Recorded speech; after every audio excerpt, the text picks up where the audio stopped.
This is a tube cutter, all right? We have a couple different tube cutters. We have this tube cutter, all right? And this one has the indention.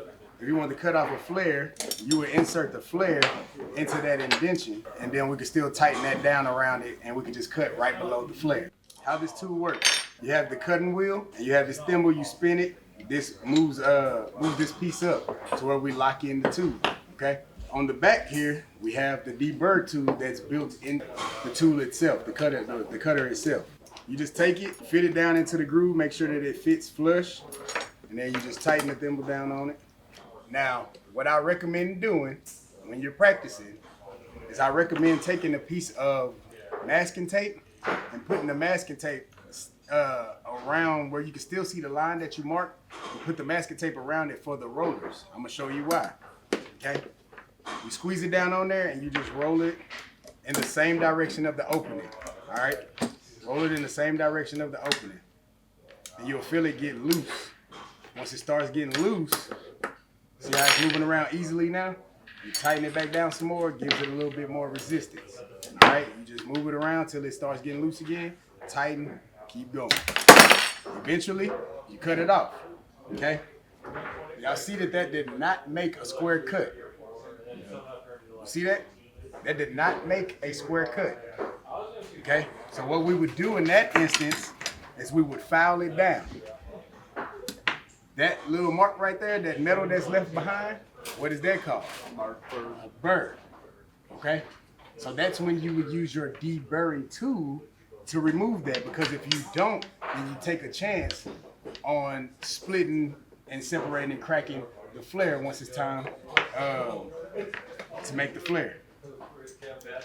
If you see right here, that little line right there, that gouge was made by the tool. That's called scoring, okay? If you look on here, you'll see it asks whether any scoring marks or anything like that. That's where the wheel was rolling and making an indentation. That's called scoring. That's why we'll wrap masking tape around it. You put the masking tape around it to keep it from doing that, okay? Because we don't want that, okay? That's working the metal. All right, so with that being said, take our deburring tool and we deburr the inside of it. You take it and you use the little razor edge and you keep cutting it until you get rid of that. We use a shortcut. We just deburr it this way. Now this is completely cool to use too.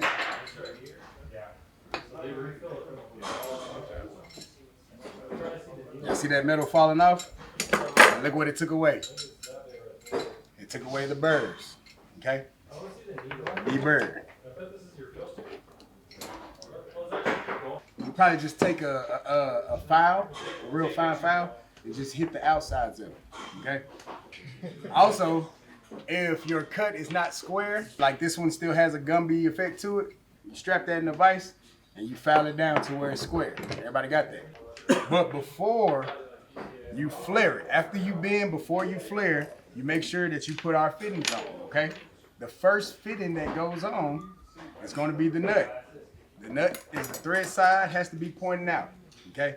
It has another little blockage right there, so you know that this is the part that goes down first, okay? So we put that on, bloop, and then we put on our sleeve, just like that, okay?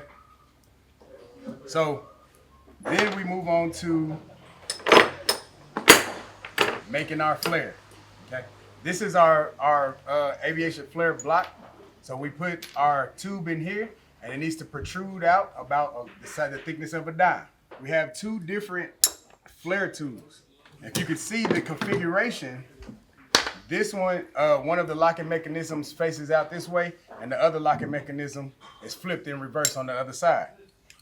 So this one goes with this, okay? It's the same thing. Once you put it on here, you slide it until it goes to where your tube is and you lock it like that. For this one, you have to back this out. Y'all see the wobble in there, right? Cool, y'all see the wobble in it? Mm-hmm. See how the wobble in it? Okay.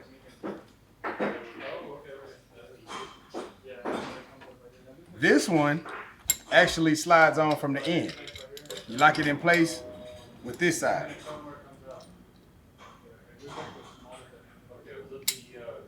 Lock it in place with that side, and then you use this side to make your flare, okay?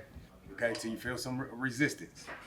Sometimes you might have to back the flare off and then go back down with it because of the wobble in it, okay? Just to make it uniform, just to make it smooth, make it round. If you look at these tubes, on one side it's flat, and on the other side, it has a little camber in there. That is our angle, that is our flare angle. So the protruding head needs to come out on that side.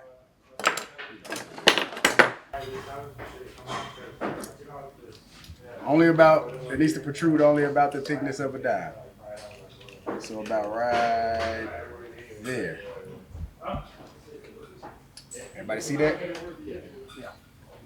Everybody see that? Just set it in place.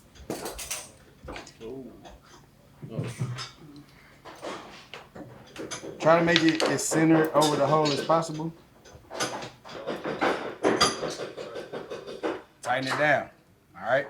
And then if you watch on the inside, we're gonna bring it down. It's in the center. You see the wobble in it? All right? Now we feel a little tension. Now we know that we're on it. And we're gonna begin our flare. Keep turning, keep turning.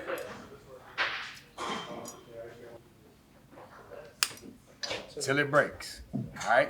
Now we know that the tube has been flared how we need it to be flared. Back it off. All right, you might gotta remember to unlock this part. Slide it off. Open up our flaring tube.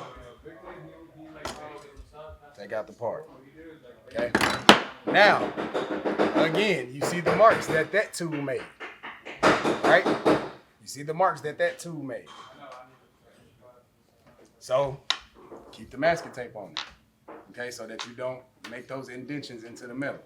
If you can see, I did not take a file and file it down to where it was square, and you can kind of see that in my flare. So I'm looking in my flare, and around the top of it just has small burrs on the outside of it.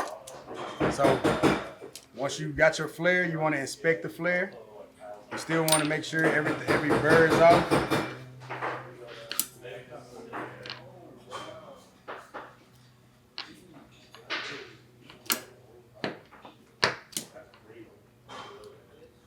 All right. Test the sleeve. You pull the sleeve all the way up straight until it clicks. Once it goes, it should back up. It should back up your flare just as such. Okay? It has to back up your flare just as such. And the nut is going to come off and hang over it. Okay? If you look, the actual flare is deep inside of that hole, right? So the threads, like I said, the threads are going to be the first to grab onto the fitting. You want the flare to actually sit on the fitting, boom, in such a manner. Okay? It's going to be the flare, the sleeve, and then the nut is going to go over that and begin to grab the thread. And that's how we thread it on. Okay? You have to make sure that that flare is seated first. Okay? If that flare is off just a little bit, for the most part, you'll know because you won't be able to thread it. For the second part, if you are able to thread it, it's going to cause a leak. Okay? You could distort the flare, all right, by putting extra pressure on. So you tighten it down by hand, and then how much? You tighten it down by hand because it goes on by hand, right? So tighten it down by hand. It goes all the way down by hand. Once you get it hand tight, these are your hex sides, right? So you're going a third or 1/6 extra turn with your wrench, okay? So you take your wrench and you turn it. You see where the AN side on here is? You see where that says AN? If I flip it, if I turn this to where the D's are now where the AN is, then that is 1 hex. That's 1/6 of a turn, okay? 1/3 of a turn is going to be, if I turn it and this flat side, pretty much a third of it, not half of it. This flat side will then be where the AN is. Everybody get what I'm saying? Tube bending, okay? I just showed y'all how to cut, how to flare, and you should put your fittings on before you flare, okay? Tube bending. Tube bending is done in a simple manner. Let me grab a Sharpie. When I spoke about if you measure from the left, you line that mark up with the L if you're making a 90-degree bend. All right. If you measure from the right, you line that mark up with the R. Correct. So if I was to take a measurement from this end in, I'm measuring from the left. Okay. So when I'm measuring from the left, no matter whatever my measurement is, I'm going to give it a mark. Okay. You can take the mark all the way around if you want to. For the most part, just make it a mark that you can see. Okay? So if you look on the tool, this is the way that the tool is set up properly. Okay? The tool does all type of crazy stuff. But this is the way it needs to be set up with the zeros aligned. Everybody get that? Everybody see that? Okay? Excuse me. I told you that there's 3 different size tubes that we can bend with this tube bender. Okay? Find which one ours goes in. It'll be that middle one. I'll take my line and I'll line it up with my L. Okay? So make sure that the zeros align my mark with the L. Okay? All right. Make sure that the mark is aligned with the L and that the zeros are lined up. And then you want to make a smooth, continuous motion. Okay? Smooth, continuous motion. These are actual small tube benders that these are the smallest ones that I've ever dealt with, but you want to make it one small, continuous motion. And since we want to make a 90-degree bend, we want to take this 0 around to the 90 and a little past it to accommodate the spring back. Okay? So you take it in one smooth motion, take the 0 all the way down to 90, and a little past it, all right? And now we've made a 90-degree bend.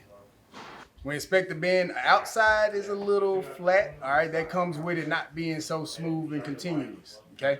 That means one part of the metal, the inside of the bend stopped contracting, but the outside of the metal kept trying to stretch on out and it flattened it out, okay?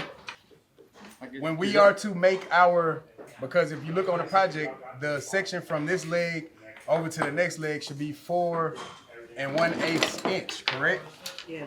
So we're going to measure from this leg right here. This is where we will start. And we will measure out. We want a fourth and an eighth, and we'll go a 1/4 inch past that and make our mark. Everybody get that? So 4 5/8, okay? That's where you make your other mark. And then since we measured from the left, we'll line that mark up with our L again and make our 90-degree bend. Okay? So what I want you all to do is I want you all to take this scrap metal and I want you to practice cutting and bending and making flares. Okay?